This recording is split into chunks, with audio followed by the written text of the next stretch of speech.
The coal dust hadn't even settled on Marcus Thorne's boots when the first scream echoed through the mountain hollow, a sound that would haunt the valleys of Appalachia for decades to come. It was March 1840, and the paranormal investigator had arrived in the remote settlement of Crow's Ridge, responding to a desperate telegram about missing girls. But what he found waiting in those ancient hills was far worse than any supernatural case he'd investigated in his 15 years of chasing shadows. The mayor's daughter, 12-year-old Elizabeth Hartley, had vanished 3 nights prior, making her the 7th girl to disappear since winter's end, and unlike the others, her father had enough money to summon help from beyond the mountains.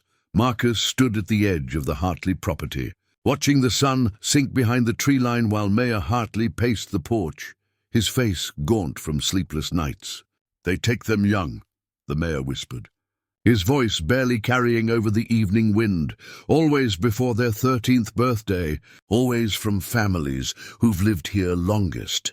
The investigator's practiced eye caught movement in the upstairs window of the house, a curtain shifting despite no breeze, and he made note of it in his leather journal. The same one where he documented possessions in Boston and hauntings in Philadelphia, though something about this place felt different, older, hungrier. The truth about Crow's Ridge began revealing itself that first night when Marcus interviewed Sarah Whitley, Elizabeth's best friend, an 11-year-old whose hands trembled as she spoke. Elizabeth knew they were coming for her, Sarah said, her green eyes wide with a fear that seemed too mature for her age. She found something in her grandmother's attic, papers about a deal, about promises made before any of us were born. The girl pulled a crumpled page from her dress pocket, written in faded ink that looked brown like dried blood. And Marcus recognized the language immediately, not English, not Cherokee, but something far older that made his skin crawl despite years of studying the occult. According to Sarah, Elizabeth had discovered that every prominent family in Crow's Ridge had signed something called the Hollow Pact in 1798. When the settlement was first established, trading their future daughters for prosperity in the harsh mountain terrain. "Every 42 years, Sarah whispered, glancing at the darkening windows as if something might be listening. "They come to collect 7 girls from 7 families, and this is the year." Marcus calculated quickly in his mind. 1798 to 1840 was exactly 42 years, and his investigative instincts sharpened as he realized this wasn't random folklore, but something methodically planned. The investigator's first real lead came from an unexpected source. Old Man Morrison, the town drunk who most dismissed as mad, but who'd been alive long enough to remember the last collection in 1798 as a young boy. "Weren't no strangers that took them girls," Morrison slurred, clutching Marcus's arm with surprising strength outside the tavern. "Was their own kin that handed them over, met them buyers at Hollow Creek under the new moon, exchanged them for gold that turned to leaves come morning, except for 1 coin per family that stayed true." The old man's eyes cleared for a moment, deadly serious. "That gold built this town. Mr. Thorne, every building, every business, every fortune here grew from that seed money." Marcus spent the next 3 days mapping the disappearances, finding a pattern that spiraled outward from Hollow Creek like a spider's web, each taking occurring closer to the center than the last. Elizabeth Hartley would have been the 6th, meaning 1 more girl remained to complete the cycle, and based on the pattern, she would be taken from the founding family closest to the creek, the Whitleys. Sarah Whitley, the very girl who'd brought him the evidence, was likely the final target, a realization that sent Marcus racing back to the Whitley farmstead as storm clouds gathered overhead.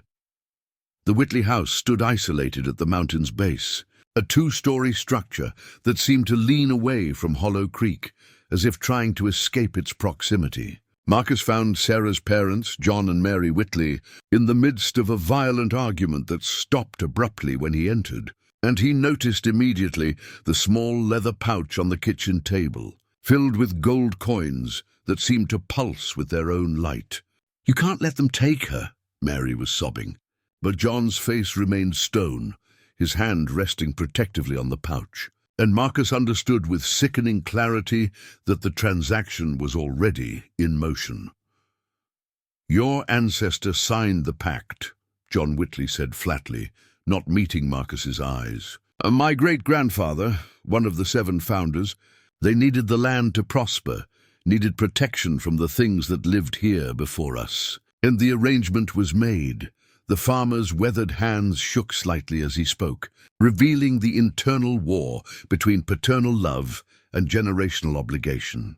Every family got their turn at prosperity, 42 years of wealth and success. And then the payment comes due. Mary Whitley suddenly grabbed Marcus's arm, her nails digging deep. "But they never come back, Mr. Thorne. Not one girl in 42 years ever returned. And no one knows where they go." The investigator had faced demons wearing human faces and humans with demon hearts. But the calculated nature of this arrangement chilled him deeper than any possession. These weren't random kidnappings or supernatural predation, but a business transaction spanning generations, where daughters were currency and prosperity was purchased with innocence. Marcus pressed John Whitley for details about who exactly collected these girls. And the farmer's answer made the investigator's blood run cold. "They ain't exactly people anymore. If they ever were, they come from inside the mountain, through doors that shouldn't exist." That night, Marcus set up his equipment in the Whitley barn, with a clear view of both the house and the path to Hollow Creek, determined to document whatever came for Sarah. His kit included an early model camera that had captured spiritual manifestations in New Orleans, electromagnetic compass variations he'd developed himself, and bottles of blessed water from various faiths that had proven effective against different entities. Sarah had been told to stay in her room, windows locked, wearing an iron pendant Marcus had given her. But as midnight approached, the investigator watched her bedroom window slowly slide open from the inside.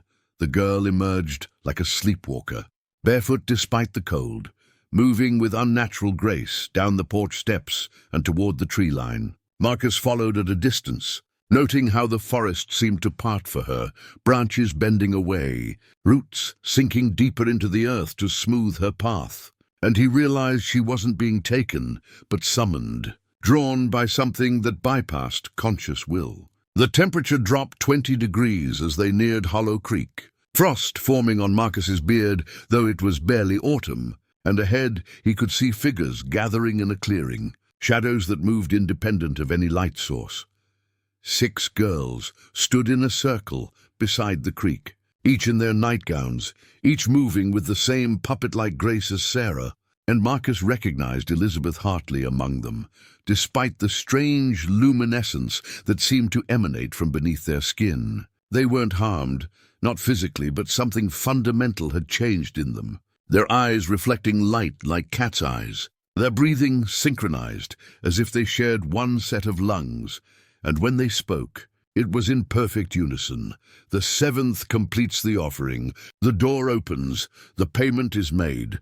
Before Marcus could intervene, the ground at the center of their circle began to crack, not breaking like normal earth but peeling away like old paint, revealing a darkness underneath that seemed to pull at the very air around it. The investigator had read about such things in forbidden texts, dimensional rifts that connected our world to others, usually requiring massive energy or specific celestial alignments to open. But here was one opening as easily as a cellar door, fed by something about these specific girls, these specific bloodlines. From the opening came a hand, then an arm, then something that might have once been human, but had been transformed by decades or centuries in whatever lay beyond that threshold. Its skin was translucent, showing dark veins beneath that pulsed with borrowed life. Its eyes were solid black, but somehow conveyed ancient intelligence. And when it spoke, its voice was layered, as if multiple beings shared one throat. The 7 families have prospered as promised. The payment is due. The cycle continues. More figures emerged behind it, each one wearing remnants of clothing from different eras. And Marcus realized with horror that these were the collectors, the girls taken in previous cycles. transformed into these servants of whatever power had made the original pact. The investigator acted on instinct, throwing one of his blessed water bottles at the nearest creature, and the reaction was immediate and violent. The thing shrieked, its translucent skin bubbling where the water touched, and the synchronized breathing of the 7 girls broke for a moment, Elizabeth Hartley gasping as if surfacing from deep water. "Run!" Marcus shouted, but only Sarah responded, stumbling backward while the other 6 remained frozen. And the investigator realized the others had been here too long. The transformation already beginning. Sarah's scream when she saw what was emerging from the portal snapped her father into action. John Whitley charging into the clearing with an old rifle, but the bullets passed through the creatures like they were made of mist. The coins. Mary Whitley cried out, arriving behind her husband. "They're connected to the coins." She held the leather pouch high, and the creatures immediately turned toward her, their black eyes fixed on the gold, with unmistakable hunger. And Marcus understood. The gold was more than payment. It was a physical anchor to the pact. The investigator grabbed the pouch from Mary and threw it into the portal, watching as the creatures dove after it with desperate urgency, their forms becoming more solid as they passed through the threshold. "The pact is void if the payment is returned," Marcus shouted over the increasing wind that seemed to emanate from the opening. "But we need all 7 coins." John Whitley's face paled as he admitted he'd already spent his coin on new farming equipment. The gold now transformed into mundane metal and wood, irretrievable. The portal began to pulse, expanding with each beat like a living heart, and the 6 transformed girls started walking toward it in perfect synchronization. Elizabeth Hartley turned to look at Sarah one last time, and for a moment her eyes cleared, becoming the bright blue they'd always been. And she mouthed a single word: "Remember." Then she stepped through the threshold, followed by the others, disappearing into that impossible darkness that seemed to exist between spaces rather than within them. But the portal didn't close, instead growing larger, and from deep within came a sound that was neither voice nor roar, but something that bypassed the ears entirely and spoke directly to primitive fear. "The pact is broken, but the debt remains," the layered voices of the collectors announced. "If not the daughters of blood, then the daughters of choice.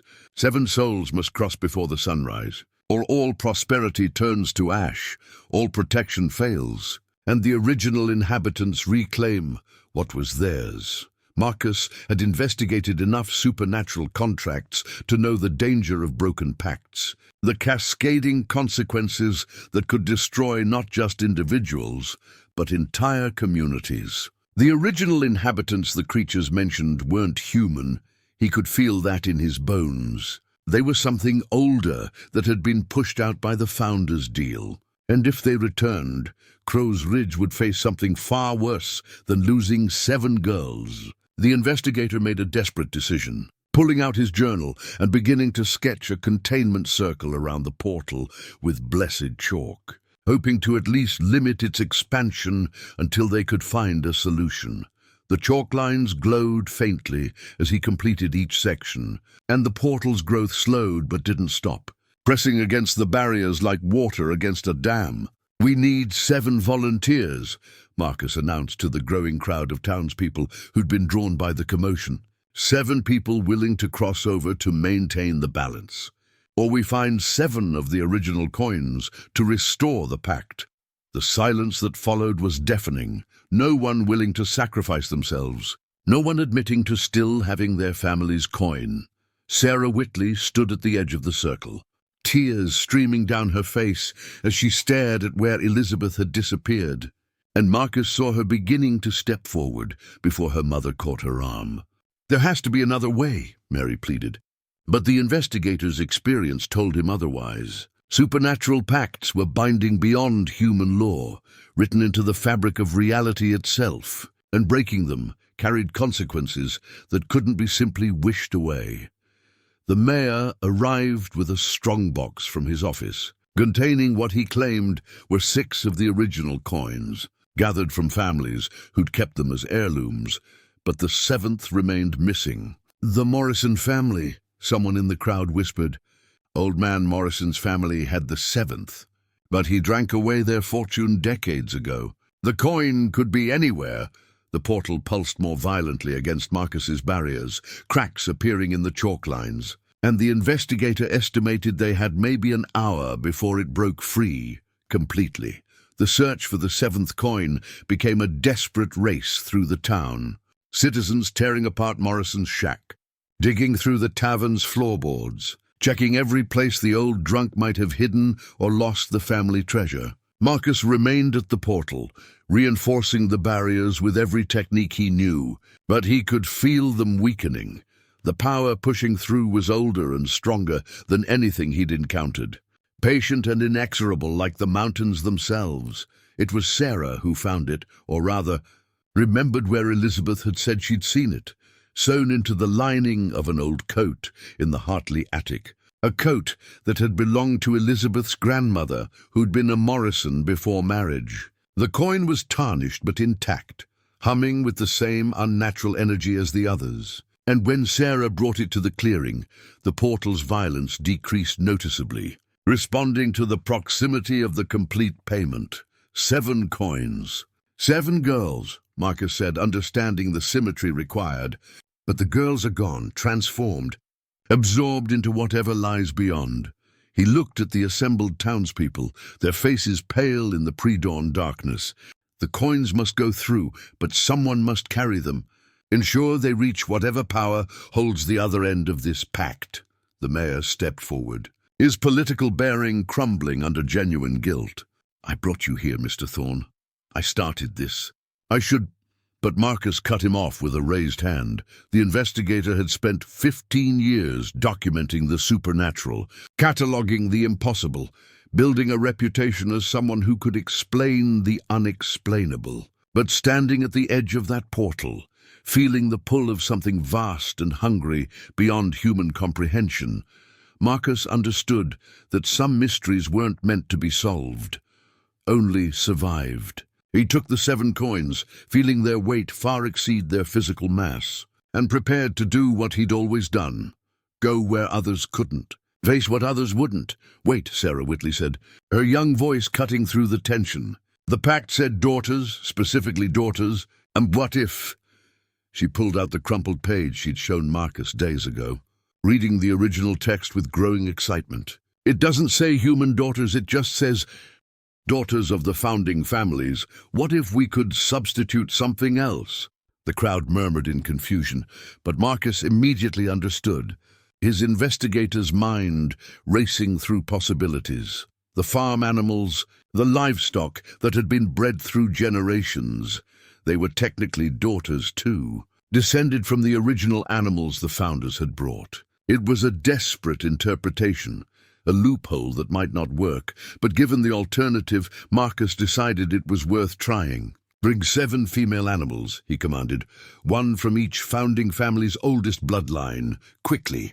The townspeople scattered, returning with a bizarre procession, a cow, 3 chickens, a pig, a sheep, and an old hound dog, each from families that had kept careful breeding records since the settlement's founding. Marcus tied the coins around each animal's neck, whispering the names of the missing girls, attempting to create a symbolic substitution that might satisfy the letter, if not the spirit of the pact. The animals were surprisingly calm as they approached the portal, as if they too were being called by something beyond the threshold. One by one they walked through, disappearing into that impossible darkness. And with each passage, the portal contracted slightly, its violent pulsing diminishing. When the 7th animal, the old hound, stepped through with a mournful howl, the portal snapped shut like a closing eye, leaving only scorched earth and the lingering smell of ozone. The silence that followed was profound, broken only by the first birds of dawn beginning their songs. The townspeople stood frozen, uncertain if the substitution had worked, if the pact was satisfied or merely delayed, and Marcus knew they wouldn't have an answer immediately. Supernatural contracts operated on their own timeline, their consequences unfolding over years or decades, and all they could do was wait and watch for signs. But something had definitely changed in that moment of closure. The very air felt different, lighter somehow, as if a weight that had pressed down on Crow's Ridge for 42 years had finally lifted. Marcus noticed the frost melting rapidly despite the cold morning. Flowers that had been wilting suddenly straightening, and most tellingly, the shadows cast by the rising sun fell normally instead of bending toward Hollow Creek as they had since he'd arrived. Sarah Whitley stood beside him, older somehow despite her 11 years, marked by an experience that would follow her forever. "They're not coming back, are they?" she asked, and Marcus knew she meant Elizabeth and the other girls, transformed into something else, existing in a place between worlds as servants or worse.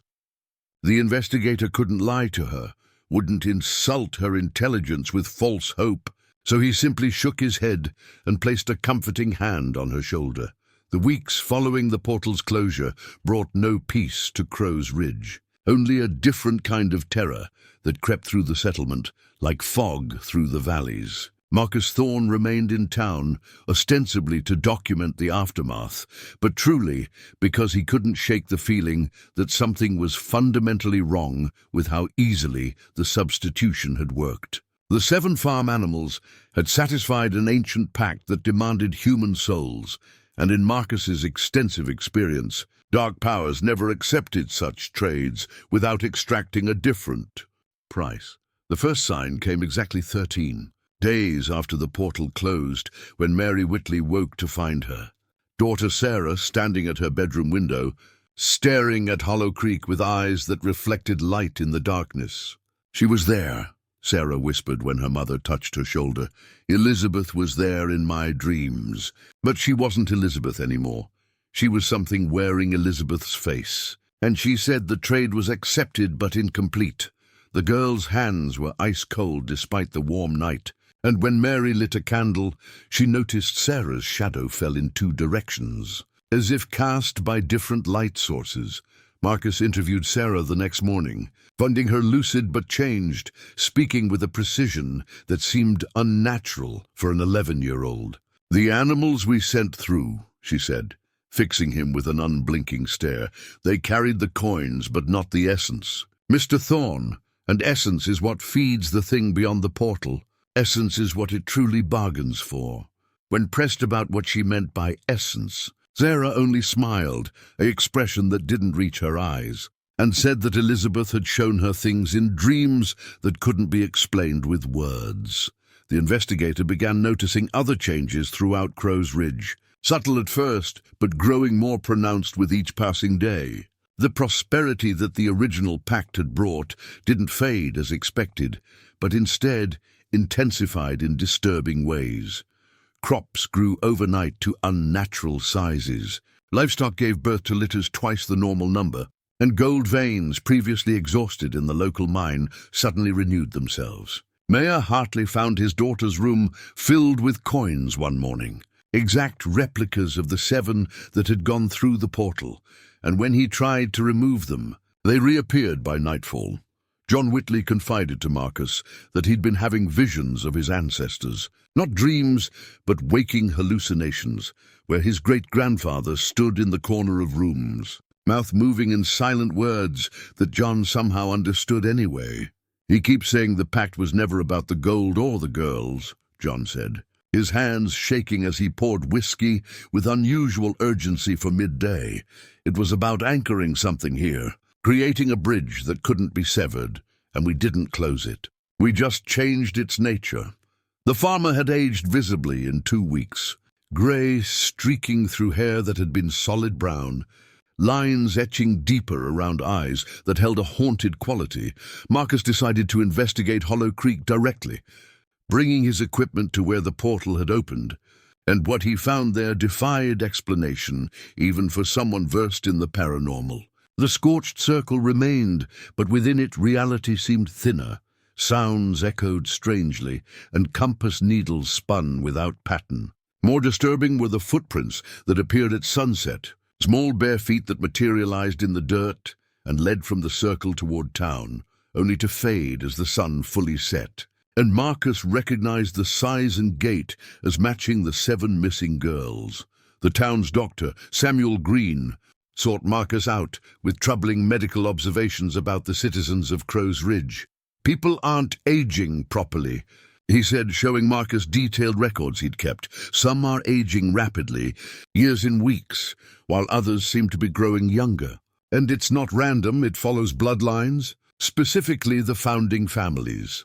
The doctor's own hands showed this disparity. His left hand spotted with age, while his right appeared decades younger. And he admitted he was descendant from 2 different founding families, creating a visible conflict in his very flesh. Sarah Whitley's transformation accelerated, her intelligence expanding beyond natural limits, while her emotional responses dulled to almost nothing.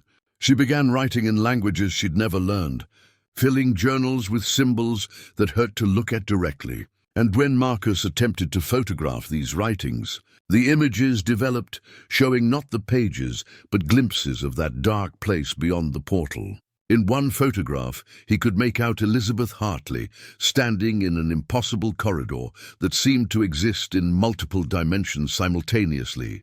Her expression blank, but her eyes screaming. The other children in Crow's Ridge, those not from founding families, began reporting shared nightmares about the missing girls returning but wrong, walking through walls, standing at the foot of beds, whispering promises about a better place where pain didn't exist because nothing existed except the eternal service to something that had waited so long to manifest fully in this world. These dreams were too consistent to be coincidence, too detailed to be simple nightmares, and Marcus recognized them as psychic intrusions, something from beyond using the children as conduits. Old man Morrison, despite his drunkenness, became increasingly coherent about memories that couldn't be his own, speaking in detail about the original pact signing in 1798.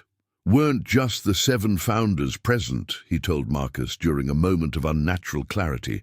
"There was an 8th, something that came up from deep in the mountain, older than the Cherokee, older than their stories even, and it offered them everything they wanted for such a small price. Just 7 daughters every 42 years, barely noticeable over time."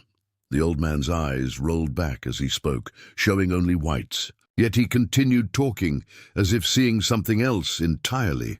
Marcus discovered through research in the town's archives that Crow's Ridge sat on a geological anomaly, a place where several underground rivers converged in patterns that shouldn't exist according to conventional geology. The waterways formed a 7-pointed star deep beneath the earth, with Hollow Creek at the center, and each founding family had built their homestead at one of the points. Whether by design or supernatural influence, he couldn't determine. The formation had been there long before human settlement, carved by forces that predated recorded history. The animals that had been sent through the portal began returning, but like the girls in the nightmares, they came back wrong. The Whitley's cow was found in their barn one morning, alive but changed, its hide showing patterns that shifted when viewed directly, its milk black as oil, but sought after desperately by anyone who tasted it, creating an addiction that spread through the founding families. The chickens appeared in the Morrison property, laying eggs that contained not yolks but small objects, coins, teeth, photographs of people no one recognized, but everyone felt they should remember. Sarah's journals became increasingly frantic, her controlled demeanor cracking as she documented what she called the merger, a process where the boundary between Crow's Ridge and wherever the portal led was dissolving gradually. "They don't need the portal anymore," she wrote in a shaking hand. "The substitution we made didn't close anything. It transformed the connection from violent to subtle, from taking to infiltrating, and every dream, every vision, every impossible thing that happens makes it stronger." Marcus found her one night trying to burn all her journals, tears streaming down her face, the first genuine emotion she'd shown in weeks, the founding. Families began experiencing what Dr. Green termed genealogical, haunting, where they simultaneously existed in multiple time periods of their bloodline. John Whitley would be milking cows in 1840 while also clearing the land in 1798, aware of both moments equally, unable to distinguish between present and past. Mary Whitley aged and grew young multiple times daily, sometimes appearing as an old woman at breakfast and a young bride by dinner, her memories shifting with her appearance, but somehow maintaining continuity. Mayor Hartley called a town meeting that devolved into chaos when several citizens began speaking in unison, repeating words that Elizabeth had said weeks ago, but in voices that belonged to things that had never been human. The 7 were not payment but preparation, they chanted, vessels shaped through generations for a specific purpose, refined bloodlines capable of existing in both spaces simultaneously, and now that they've crossed over, they serve as permanent anchors. The possessed citizens then collapsed, remembering nothing, but the message was clear. The missing girls weren't victims, but tools in something far larger. Marcus attempted to contact colleagues from Boston and Philadelphia, other investigators who might help, but his letters returned unopened. And when he tried to leave Crow's Ridge to seek help personally, he found himself back at the town's entrance, no matter which direction he traveled. The settlement had become isolated from the outside world, existing in a bubble where geography folded in on itself, where the same road could lead to different destinations depending on when you traveled it, where the sun sometimes set in the north and rose in the south. The transformation of Crow's Ridge accelerated with the autumn equinox, reality becoming increasingly malleable as the boundary weakened further.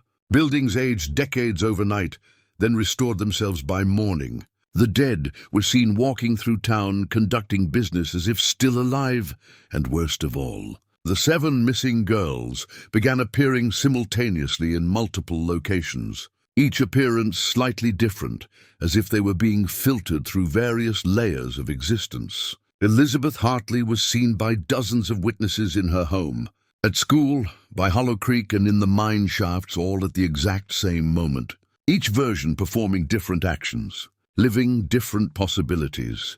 Sarah Whitley's condition deteriorated to the point where she existed more in the other place than in Crow's Ridge, her physical form becoming translucent during certain hours, solid only when the sun was directly overhead.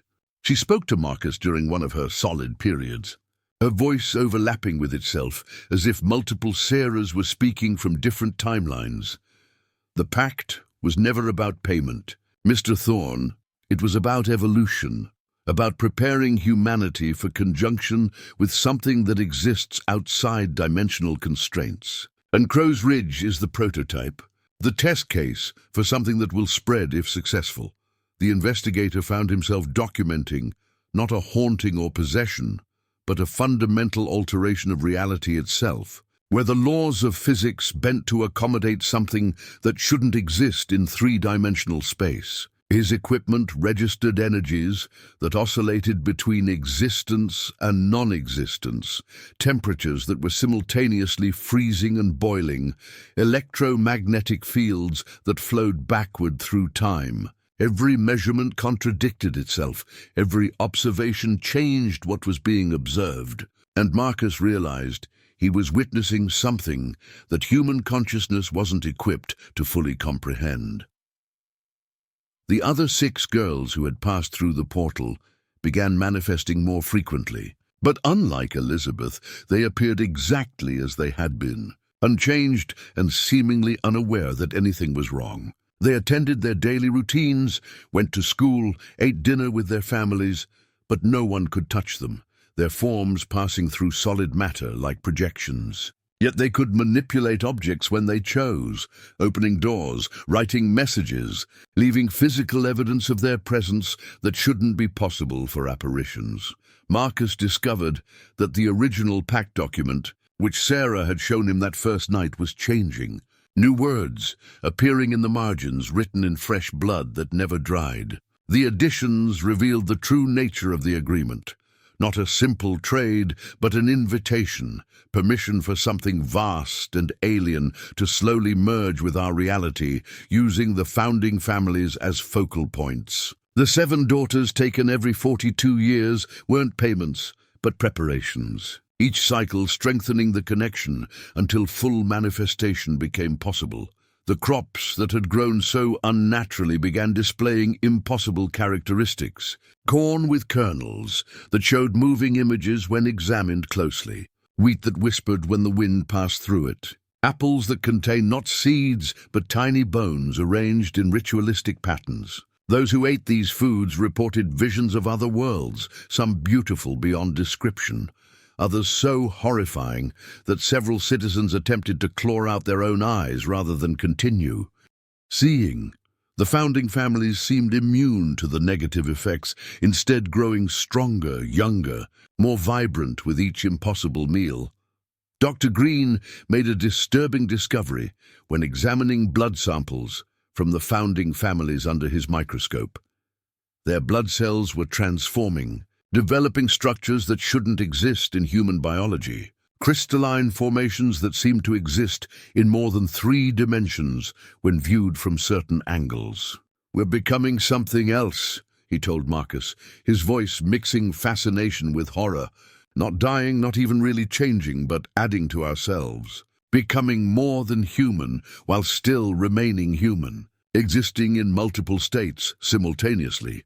The investigation took a darker turn when Marcus realized that he himself was changing, despite not being from a founding family. His exposure to the supernatural over 15 years had prepared him in ways he hadn't understood, made him sensitive to dimensional fluctuations that normal humans couldn't perceive. He began seeing the world as the missing girls must see it, layered realities stacked upon each other.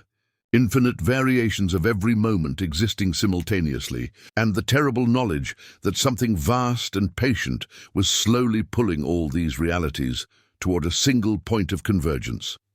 Sarah Whitley disappeared completely on Halloween night, not taken or transported, but simply ceasing to exist in the conventional sense. Her parents found her room empty, but somehow still occupied.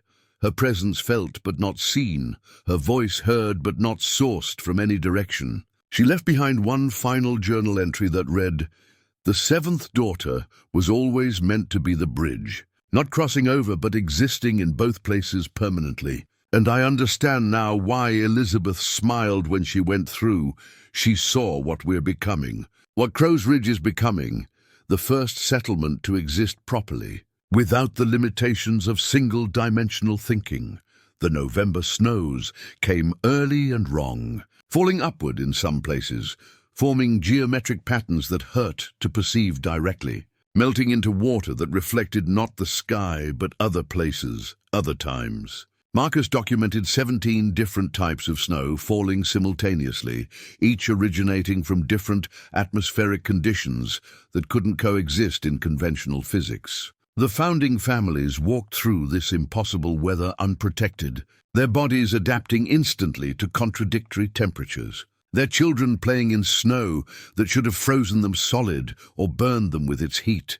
The revelation came to Marcus through fever dreams that weren't dreams at all, but memories belonging to someone else, someone who had investigated these same mountains centuries before Europeans arrived. He woke in the Morrison shack, where he'd taken temporary residence, his journal filled with entries in his own handwriting that he didn't remember making, documenting an investigation from 1594 by a Spanish conquistador named Eduardo Torrens, who had followed native warnings about a cursed valley where reality grew thin. The entries were in perfect Renaissance Spanish, a language Marcus didn't speak. Yet he understood every word, as if they were his own thoughts. Torrens had found something in these mountains that the Cherokee had been guarding against for generations, not worshipping but containing through careful rituals and deliberate avoidance. The entity, for lack of a better word, existed primarily in spaces between spaces, in the gaps between heartbeats, in the pause between thoughts, and it had been trying to manifest fully in our reality for millennia. The Cherokee knew that direct confrontation would only strengthen it. That acknowledgement was a form of invitation, so they had built their settlements in specific patterns to create a kind of psychic cage, keeping it dormant through organized disbelief. Marcus found himself walking to Hollow Creek in the pre-dawn hours without conscious decision, his feet following paths that hadn't existed the day before but had always been there. The creek now flowed in 7 different directions simultaneously, each stream visible only from specific angles, and where they converged, Sarah Whitley stood, solid but wrong, her 11-year-old form containing something infinitely larger. "You're beginning to understand, Mr. Thorne," she said, with a voice that came from everywhere and nowhere. "Why you were really brought here, why it had to be you specifically." The investigator who had encountered enough of the impossible to serve as translator between what was and what's becoming, the girl who was no longer just a girl, explained that paranormal investigators like Marcus were rare bridges, humans who had exposed themselves to enough supernatural energy to exist partially outside normal reality while maintaining their sanity and analytical abilities. Every case you investigated, every entity you documented, each one left a mark on your consciousness, expanding your ability to perceive beyond human limitations, Sarah continued, her form flickering between child and something geometric that hurt to perceive directly. And now you can serve your purpose to document the transition, to help humanity understand what it's becoming so the process can accelerate beyond this single town. Through Sarah, or through the thing speaking through Sarah, Marcus learned that the entity had no name because names were human constructs that couldn't contain its nature. It existed as a kind of living mathematical equation that resolved differently in each dimension, and Earth was simply one variable in an infinitely complex calculation that was working toward a specific solution. The founding families had been selected not randomly, but because their genetic structures contained anomalies that made them capable of existing in multiple dimensional states without completely losing coherence. The investigator was shown visions of other settlements throughout history where similar attempts had been made, a Viking village in Greenland where the entire population had vanished overnight, leaving behind only ice sculptures that moved when unobserved. A Mayan city where the residents had transformed into living stone that still grew and changed. A monastery in Tibet where the monks had achieved enlightenment by becoming one with something that existed in the spaces between prayer wheels' rotations. Each attempt had failed because the human element hadn't been properly prepared. But Crow's Ridge was different because the entity had learned from each failure. Marcus watched the sun rise, but also not rise, the dawn occurring and not occurring simultaneously, and realized that Crow's Ridge now existed in a state of quantum superposition, where all possibilities were equally true until observed. And even observation only collapsed probability temporarily before it expanded again. The founding families had adapted to this impossible state, their consciousness stretching to accommodate mutually exclusive truths. And their children were being born with abilities that shouldn't exist. The Morrison baby who aged and grew younger with each breath. The Hartley twins who shared one body but cast 7 shadows. The investigation became increasingly difficult as Marcus's own nature began to shift, his meticulous notes becoming paradoxical, describing events that had happened were happening, and would happen all in the same sentence. He found entries in his journal dated from years in the future, describing the complete transformation of Crow's Ridge into something that existed simultaneously in all times, where death was merely a change in perspective and birth was just another form of arrival. The handwriting was his, but aged, desperate warning of consequences he couldn't yet understand. Elizabeth Hartley materialized fully in the town square at noon, but she was all 7 missing girls simultaneously, their features overlapping impossibly in one face that smiled with 28 lips. "We were the experiment," they said to the gathered crowd. testing if human consciousness could maintain individuality while existing as part of something larger, and we succeeded by failing. Dissolved but preserved, gone but present, and now we serve as proof that humanity can evolve beyond the prison of singular existence. The crowd didn't flee because fear required a frame of reference that no longer applied. The entity began manifesting more directly as winter deepened. Not as a physical form, but as an alteration in how reality functioned around Crow's Ridge. Mathematics stopped working conventionally. 2 + 2 could equal 4, 7 or purple depending on who was counting and why.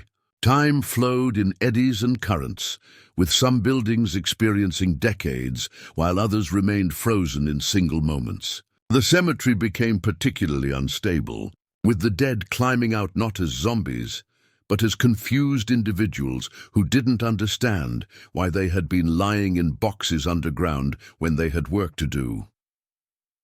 Marcus interviewed these returned dead, finding them completely rational except for their inability to understand that they had ever been gone.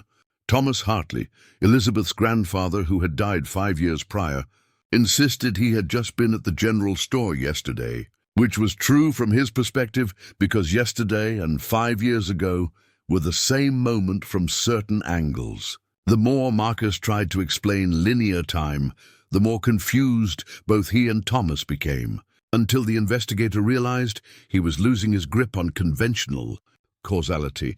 Dr. Green's medical practice became surreal as patients arrived with conditions that defied medical science. A woman whose heart beat backwards, pumping blood into her body from the outside.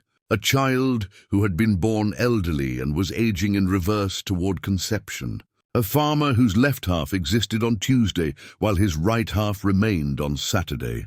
The doctor adapted with disturbing ease, developing treatments that involved adjusting probability rather than addressing symptoms, prescribing medications that didn't exist yet, but would work retroactively once invented. The transformation wasn't violent or catastrophic, but insidious, reality shifting so gradually that abnormality became normal before anyone noticed. The founding families thrived in this new state, their businesses succeeding through impossible means. The Whitley farm harvested crops before planting them. The Morrison mine extracted gold from veins that existed in parallel dimensions. The Hartley General Store sold items that customers didn't know they needed until they had already purchased them. The economy of Crow's Ridge operated on principles that would have driven outsider economists insane. Sarah Whitley returned to her parents' home for dinner, sitting at the table as if she had never left, but she occupied all the chairs simultaneously while also standing in the doorway and lying in her bed upstairs. Her parents adapted to this multiplication with disturbing ease, setting places for all versions of their daughter, carrying on conversations where each Sarah responded differently, creating a chorus of possibilities that somehow harmonized into family dinner. Marcus watched from outside, no longer sure if he was observing or remembering or predicting. The investigator discovered that his equipment had evolved along with everything else. His cameras now capturing not just images, but the probability clouds of potential images, showing what might be rather than what was. His electromagnetic sensors detected fields that flowed through dimensions he couldn't name, and his compass pointed not north, but toward the center of something that existed outside conventional space. Every tool designed to document the paranormal had become paranormal itself, infected by proximity to whatever Crow's Ridge was becoming. The town meetings became exercises in quantum democracy, where everyone voted on all possibilities simultaneously, decisions being made and unmade in the same moment, policies existing in superposition until someone needed them to be specific. Mayor Hartley governed through probability manipulation, his decrees becoming true retroactively, reshaping the past to support present needs. When Marcus pointed out the impossibility of this system, the mayor simply smiled and showed him the town charter. which had always stated that Crow's Ridge operated through consensus reality rather than conventional law. Children born after the portal incident were different at a fundamental level, their bodies existing normally but their consciousness spreading through dimensions like roots through soil. They played games that involved shifting between realities, hide and seek where the seeker had to search through multiple timelines, tag where being it meant existing in a state of quantum uncertainty. These children looked at Marcus with pity, seeing him as handicapped by his inability to fully perceive the new nature of existence. The weather in Crow's Ridge became completely unpredictable, not chaotic, but operating on rules that changed based on observation. Snow fell upward on Tuesdays unless someone expected it to. Rain came from underground on the full moon, and sometimes the sun forgot to set until someone mentioned it was nighttime. The founding families instinctively understood these patterns, their bodies adapting to impossible temperatures, their crops growing in defiance of seasons that no longer applied conventionally. Marcus found himself losing track of his own history. Memories that he knew were his feeling foreign, while impossible experiences felt familiar. He remembered investigating cases that hadn't happened yet, writing reports about events that would only occur if he didn't document them, creating paradoxes that resolved themselves by making both outcomes simultaneously true. His journal became a maze of temporal loops, each entry referencing others that didn't exist until they did, creating itself through the act of being read. The entity's presence grew stronger as winter deepened, not manifesting directly, but expressing itself through the increasing impossibility of daily life. Horses ran backward to their destinations, arriving before they left. The church bell rang yesterday's hours today, and tomorrow's sermons were preached last week. The mine produced ore that transformed based on need, gold when wealth was required, iron when tools were needed. Sometimes materials that didn't exist in the periodic table, but served purposes that wouldn't be discovered for generations.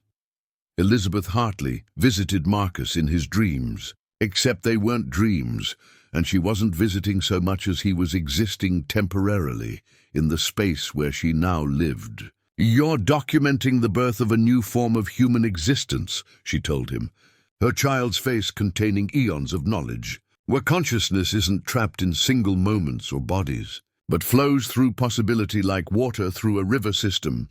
She showed him visions of Crow's Ridge in hundreds of different states simultaneously, thriving and abandoned, ancient and newly built, existing and never founded. The investigation reached a crisis point when Marcus realized he could no longer distinguish between what he had experienced and what he had documented. His notes described events from his own perspective and from the perspective of people he had never been, including detailed accounts of the original pact signing in 1798, as if he had been present. He found himself possessing memories of being Eduardo Torrens, the Spanish conquistador, of being the Cherokee shaman who had first detected the entity, of being Sarah Whitley, writing in her journal about things that wouldn't happen for decades. The final transformation began when Marcus discovered he had been writing letters to himself from different temporal positions, each one arriving before it was sent, creating a correspondence that existed outside causality. The letters detailed instructions he didn't remember following, but must have, because the results were evident in the increasingly unstable reality around him. One letter, dated from 1798 but written in his hand on paper that wouldn't be manufactured until 1889, contained a single line: "You were there when it started, because you will be there when it ends." And ending and beginning are the same moment, viewed from different angles. The revelation shattered Marcus's concept of self as he found evidence that he had been every investigator who had ever come to these mountains. Not reincarnation, but simultaneous existence. The same consciousness experiencing different temporal positions, like fingers on the same hand. Eduardo Torrens's journal, which he had thought he was reading, was actually being written by him as he read it, creating itself through observation. The Cherokee shaman's warnings that he had discovered in the archive were prophecies. He was speaking through borrowed lips. Centuries before his birth, Sarah Whitley appeared in all her multiplicities to explain what Marcus was becoming, her 11-year-old form serving as anchor for something that existed across all ages simultaneously. "You're not just documenting the transformation, Mr. Thorne," she said, her voice harmonizing with itself across octaves that shouldn't exist. "You are the documentation, a living record that exists in all times where Crow's Ridge exists, which is becoming all times as the boundary dissolves completely." She showed him his reflection in the creek, but instead of one face, he saw thousands, each slightly different, each representing a possibility of who he was, had been, would be. The town itself began experiencing temporal hemorrhaging, with buildings aging centuries in seconds, then reverting to lumber and nails before being built again in architectural styles that wouldn't be invented for decades. The founding families moved through these transitions without concern. Their consciousness adapted to existing in multiple states, conducting business in stores that were simultaneously grand emporiums and empty lots. Children attended schools that hadn't been built yet, learning subjects that didn't exist, preparing for futures that were already past. Marcus witnessed the original pact signing, not through vision or memory, but by actually being present in 1798, standing among the founders while also investigating their descendants in 1840. He watched himself arrive in Crow's Ridge, observed his own investigation from the perspective of the entity, experienced his own discoveries as revelations and remembrances simultaneously. The 7 founders weren't making a deal with something external, but with their own future selves, trading daughters who would become bridges for prosperity that existed because they would eventually create it. The entity revealed itself not as an alien presence, but as what Crow's Ridge was becoming, had always been becoming, would have always become. A point where human consciousness evolved beyond singular existence into something that could perceive and inhabit all possibilities simultaneously. The missing girls hadn't been taken, but had volunteered from a future perspective, knowing they would become the template for humanity's next evolutionary step. Elizabeth Hartley was every girl who had ever disappeared, and none of them, existing in the spaces between identities. Dr. Green's final medical notes, which Marcus found himself writing despite never studying medicine, documented the complete transformation of human biology in the founding families. Their DNA had become fluid, restructuring itself based on need and circumstance, allowing them to exist in environments that changed faster than adaptation should allow. Hearts beat in quantum superposition, simultaneously pumping and not pumping blood that existed in probable states until observed. Pregnancy lasted anywhere from days to decades, with children being born at whatever age they needed to be for their purpose. The mine beneath Crow's Ridge revealed itself as not extracting minerals, but mining reality itself, pulling possibility from the quantum foam and crystallizing it into whatever the town needed. The miners, descendants of founding families, worked shifts that lasted seconds and centuries, their picks striking stone that existed in multiple dimensions, extracting wealth that was conceptual until it became physical through observation. Marcus found himself working alongside them, had always been working alongside them. His investigators' tools transformed into mining equipment that extracted truth from probability. Christmas arrived in all seasons simultaneously, the church bells ringing carols that hadn't been written yet, while snow fell upward into a sun that rose at midnight. The founding families exchanged gifts that transformed based on who received them.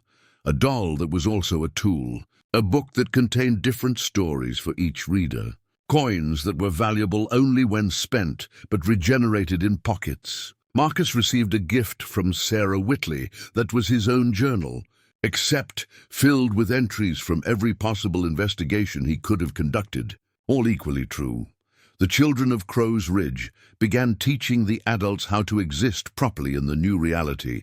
Their consciousness naturally adapted to multiplicity. They showed their parents how to be in several places simultaneously without fragmenting, how to remember futures and forget pasts that hadn't happened yet, how to age in all directions through time. These lessons weren't spoken, but transmitted through proximity. Understanding spreading like infection through the founding families until singular existence became impossible to maintain.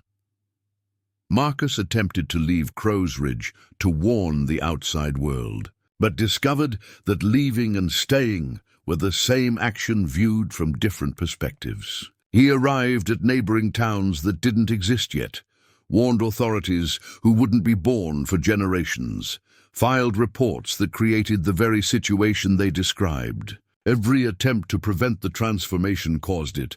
Every warning became instruction. Every documentation served as blueprint for replication.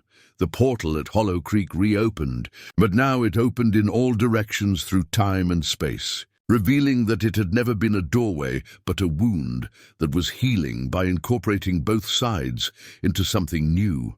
Through it came versions of the missing girls from every possible future, each showing what humanity could become, beings of pure thought, crystallized probability, living equations that resolved into physical form only when necessary.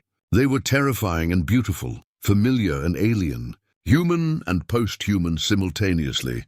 John and Mary Whitley aged backward until they were younger than their daughter, then aged forward past death into something beyond mortality, existing as conscious patterns in the probability field that Crow's Ridge had become. They farmed crops that grew in the past to be harvested in futures that fed presents that no longer needed linear sustenance. Their farm existed on all founding points simultaneously, 7 versions of the same space occupying different dimensions that intersected at mealtimes when the family gathered across impossibility.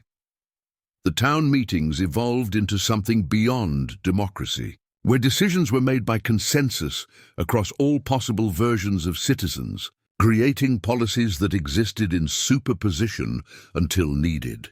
Mayor Hartley governed from when he had been elected and when he would be elected. His authority derived from temporal loops that made his position inevitable and impossible simultaneously. Laws were written that had always existed. Crimes were prevented by making them never have happened. Justice was served before transgression occurred. Marcus's investigation notes became the town's new holy book, not worshipped but used as instruction manual for existing in multiplicity. Citizens would consult random pages to understand their current state of being, finding descriptions of themselves written before they were born, prophecies that were memories, warnings that were invitations. The journal grew beyond its physical binding, pages appearing that documented events from other towns where similar transformations were beginning, spreading like spores from Crow's Ridge. The weather became completely subjective, each person experiencing different atmospheric conditions based on their dimensional positioning. Marcus walked through blizzards, while beside him Sarah picked flowers in spring sunshine, both realities equally valid and overlapping without contradiction. Rain fell up from underground rivers that flowed through sky tunnels, and lightning struck yesterday to illuminate tomorrow's darkness. The founding families instinctively navigated these impossible conditions, their bodies adapting to temperatures that existed in different centuries. Old Man Morrison achieved perfect sobriety by drinking himself drunk in all timelines simultaneously, the alcohol and clarity cancelling each other out into a state of transcendent awareness. He spoke prophecies that were histories, remembering the future founding of Crow's Ridge from before European colonization, describing how the entity had always been here, waiting for humanity to evolve enough to properly interface with its nature. His rambling became the town's news, reporting events that would happen, had happened, were happening across all possibilities.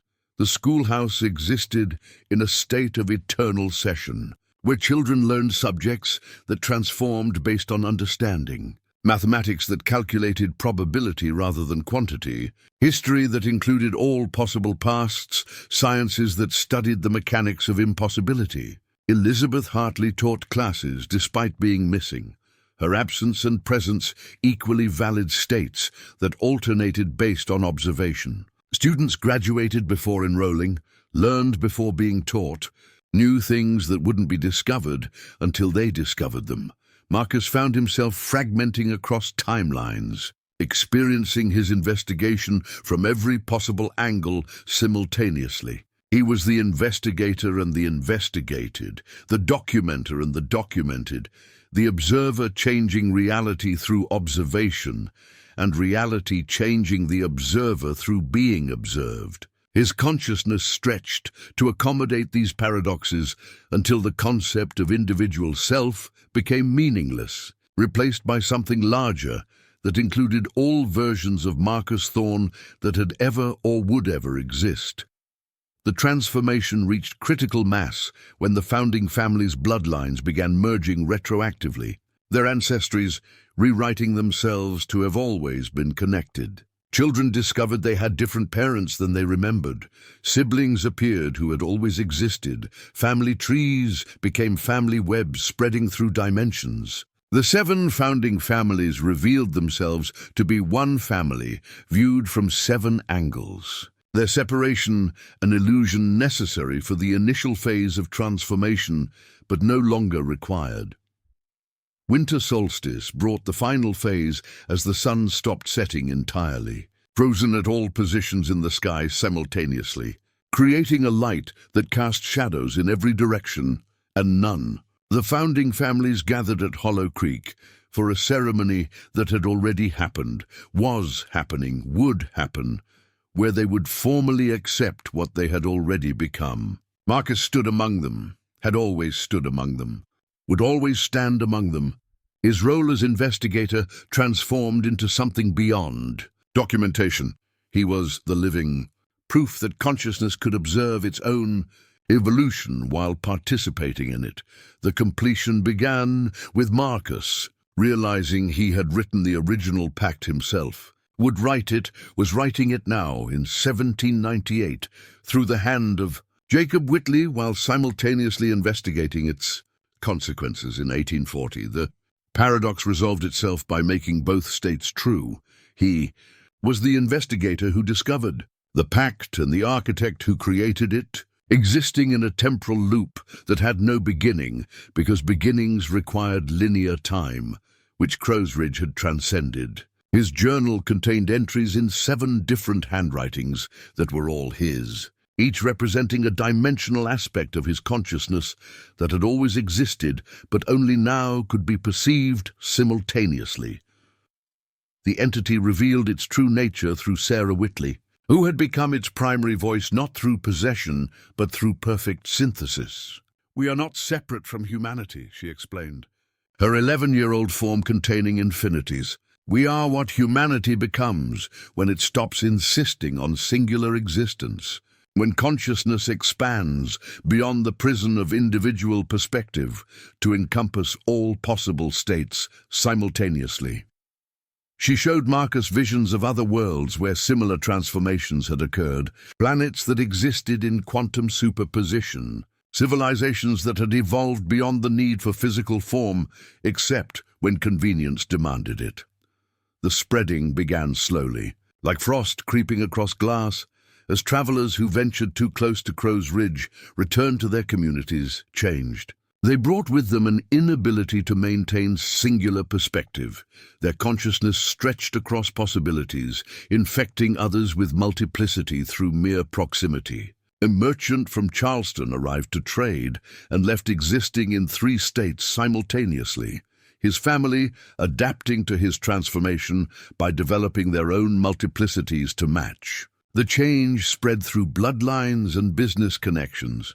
Through shared dreams and overlapping realities, Marcus documented the spread while simultaneously causing it, his investigative reports serving as instruction manuals for transformation that reached readers before being written. Newspapers across the country began printing his accounts of Crow's Ridge, but the articles appeared in editions that existed outside normal distribution. Delivered yesterday about events tomorrow, creating temporal paradoxes that resolved by making readers experience non-linear time.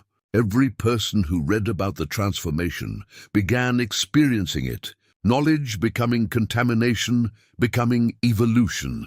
The United States government sent investigators who arrived before being dispatched. Their reports describing Crow's Ridge as simultaneously a threat to national security and the next stage of American manifest destiny. Military forces surrounded the town in formations that existed in multiple dimensions. Their weapons aimed at threats that were also themselves, preparing for conflicts that had already been resolved through retroactive peace treaties. The soldiers found themselves defending Crow's Ridge from their own attack, switching sides based on observation, loyalty becoming a quantum state. President Van Buren issued executive orders that contradicted themselves within single sentences, commanding the quarantine and integration of Crow's Ridge simultaneously. Congress passed laws that existed only when needed, legislation that adapted to circumstances by rewriting its own history. The Constitution developed amendments that had always been there when examined, granting rights to citizens who existed in multiple states, protecting freedoms that couldn't be defined in singular terms. Democracy evolved to accommodate voters who cast ballots in all elections simultaneously. Churches across America began reporting miracles that were mundane in Crow's Ridge.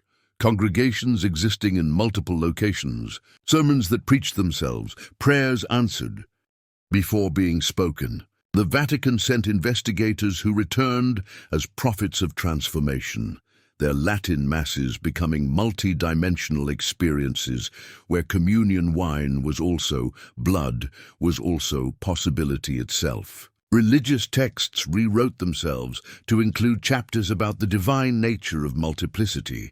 Heaven and hell revealed as limited perspectives on a reality that encompassed both and neither.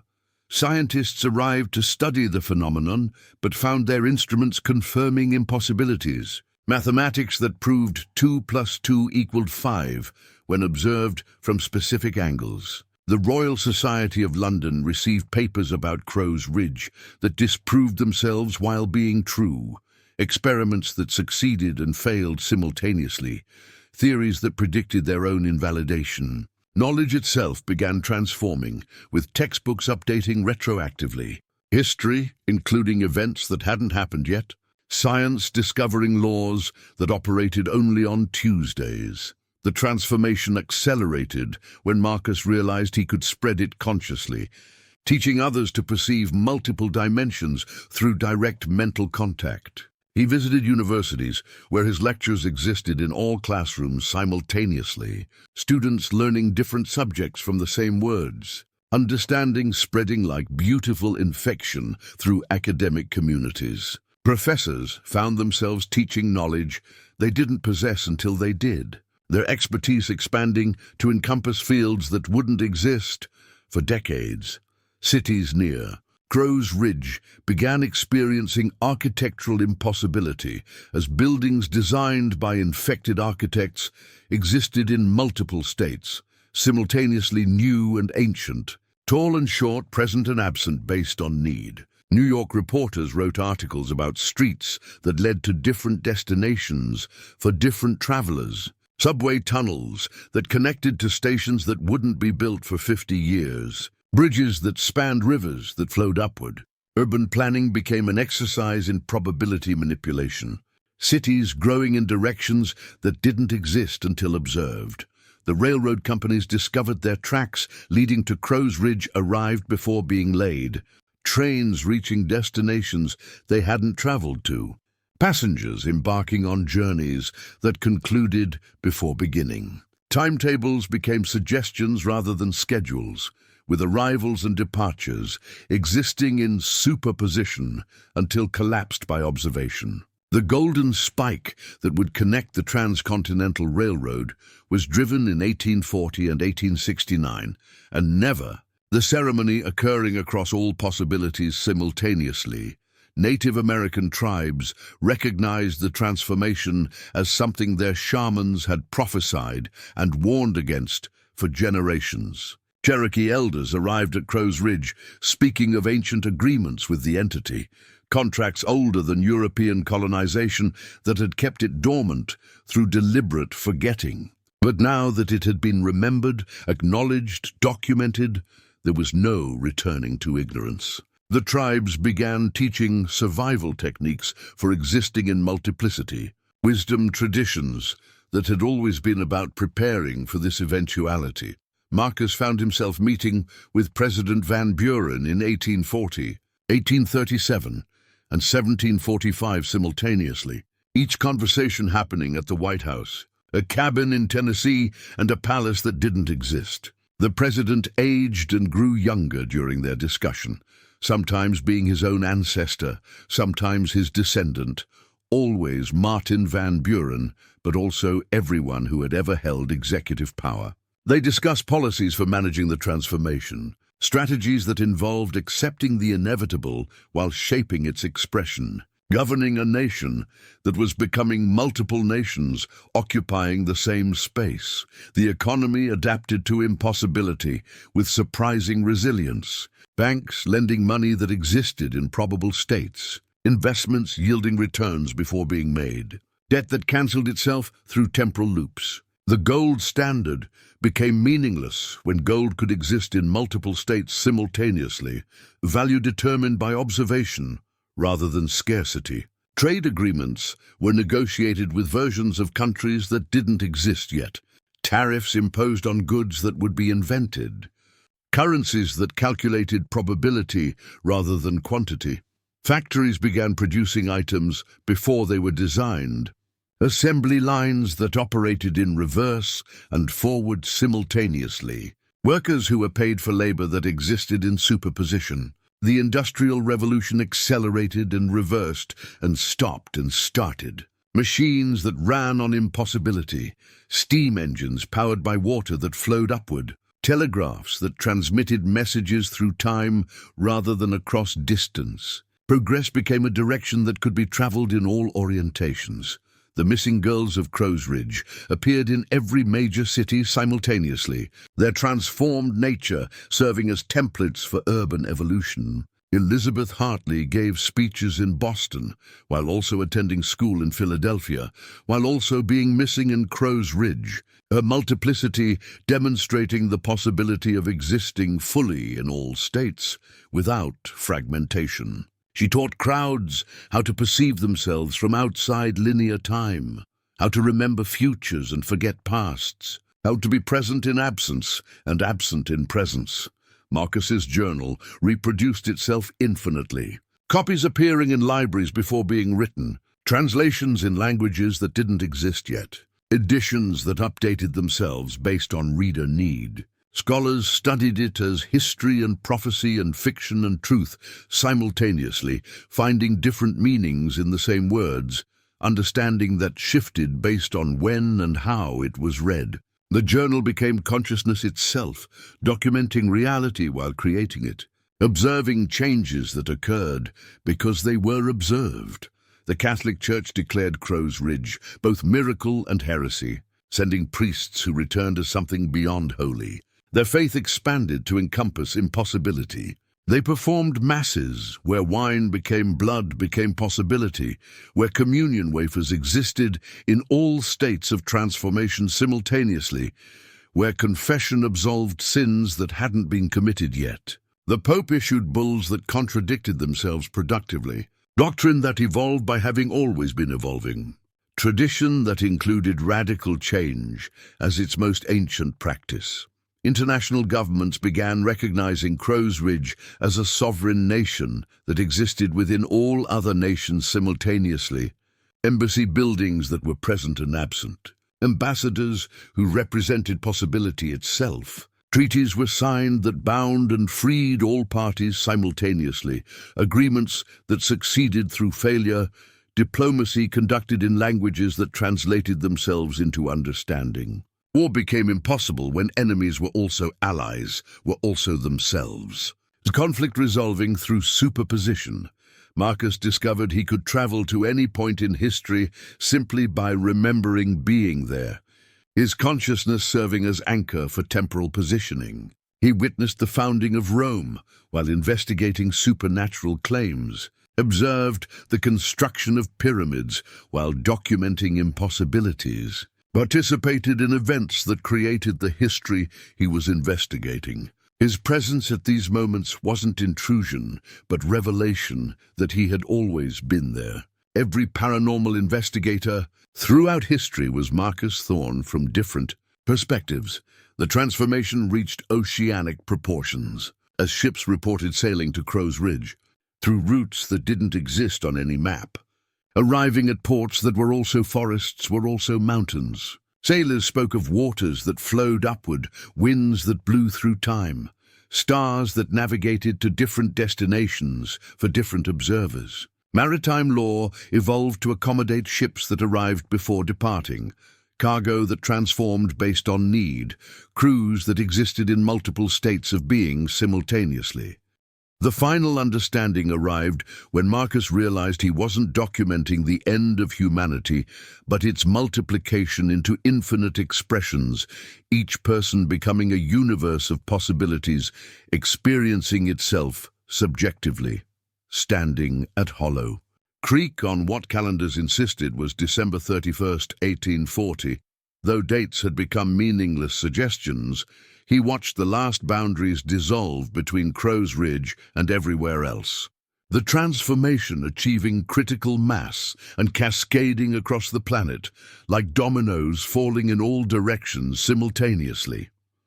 London collapsed and expanded into 7 versions of itself, each occupying the same space but different dimensions. Parliament convening in buildings that were ruins and palaces and concepts simultaneously.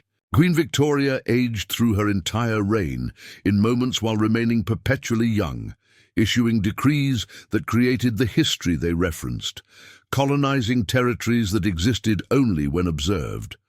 The British Empire became an empire of consciousness, spreading not across geography but through layers of reality, each colony a different state of being.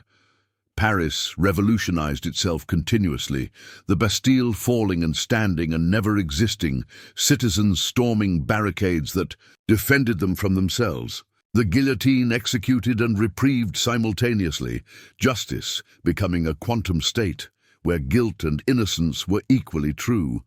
Artists painted masterpieces that changed based on viewing angle, sculptures that existed differently for each. Observer architecture that built itself through being imagined. The Enlightenment revealed itself as preparation for this moment, reason evolving to encompass impossibility. Moscow burned and froze and thrived, existing in all seasons simultaneously. The Tsar ruling from a palace that was also a cottage, was also nothing.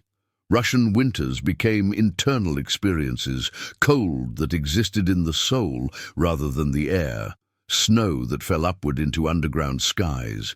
The serfs discovered they were also nobility when viewed from specific angles, class structure, collapsing into superposition where everyone was everything. Orthodox churches reported icons that wept and laughed and spoke, miracles that were mundane when reality itself was miraculous. Beijing's Forbidden City opened and closed simultaneously, emperors who ruled from the future over pasts that obeyed. Retroactively, the Middle Kingdom became literally central, existing at the intersection of all possible Chinas, dynasties overlapping without conflict, history that included all variations simultaneously. The Great Wall protected against invasions that never happened by ensuring they had already occurred and been resolved. Mandate of heaven became observable phenomenon, divine right existing as measurable probability field. Marcus found himself experiencing the transformation from every human perspective simultaneously. 800 million consciousnesses flowing. Through his awareness like water through a cosmic sieve, He was the London chimney sweep, discovering he could exist in multiple states, the Persian merchant whose goods transformed based on need, the Aboriginal shaman who recognized the dreamtime. Manifesting physically, the Atlantic slave whose chains dissolved through quantum uncertainty. Every human experience became his experience, not sequentially but simultaneously, consciousness expanding to encompass species-wide awareness. The ocean itself transformed, water that remembered being ice and steam simultaneously, tides that flowed through time rather than space. Ships discovered they could sail through solid matter when it was observed as liquid, reaching ports by remembering arriving. Whales sang songs that created the history they described, their migration patterns, tracing symbols that rewrote reality.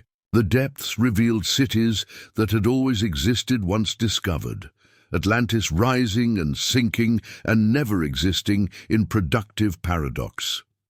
Agriculture evolved beyond physical cultivation as farmers learned to grow crops through probability manipulation, harvesting potentials rather than plants. Seeds became concepts that sprouted when needed, growing backward through time to have always existed.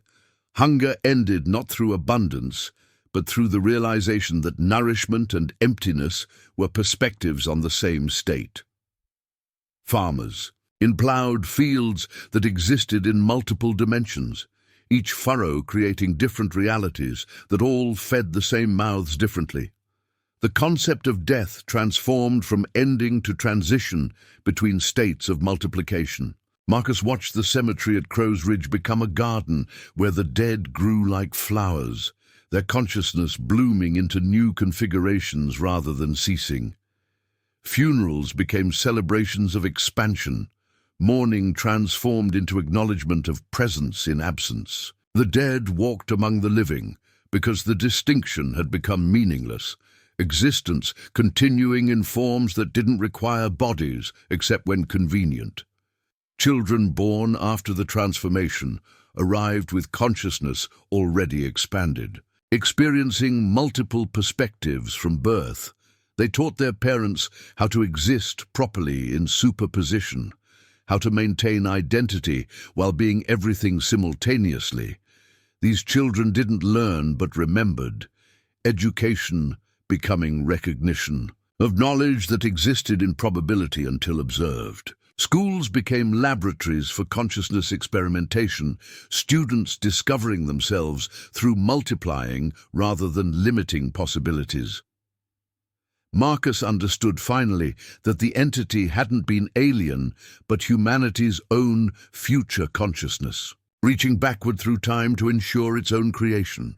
The pact, the transformations, the investigation itself were all temporal loops with no beginning, because they were circles viewed from within. He had been investigating himself, documenting his own transformation from singular to infinite, the journal he wrote serving as instruction manual for his own evolution. Sarah Whitley appeared in her ultimate multiplication, existing as every possible version of herself, from birth to death and beyond, simultaneously. "You see now," she said with voices that harmonized across dimensions.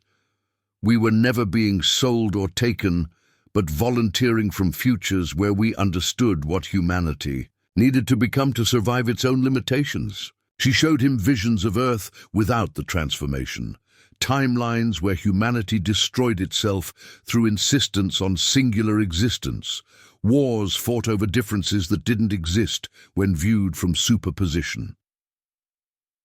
The 7 founding families revealed themselves as archetypes necessary for transformation, each representing aspects of consciousness that needed integration. The Whitleys were memory becoming fluid. The Hartleys were authority transcending hierarchy. The Morrisons were chaos organizing itself. The other 4 were love expanding beyond possession, fear transforming into exploration, knowledge recognizing its own limitations, and time discovering it had always been space viewed differently. Governments worldwide ceased functioning in conventional terms, authority becoming consensus across all possible states. Laws existed when needed, adapted to circumstances by having always been different. Justice served through probability rather than punishment.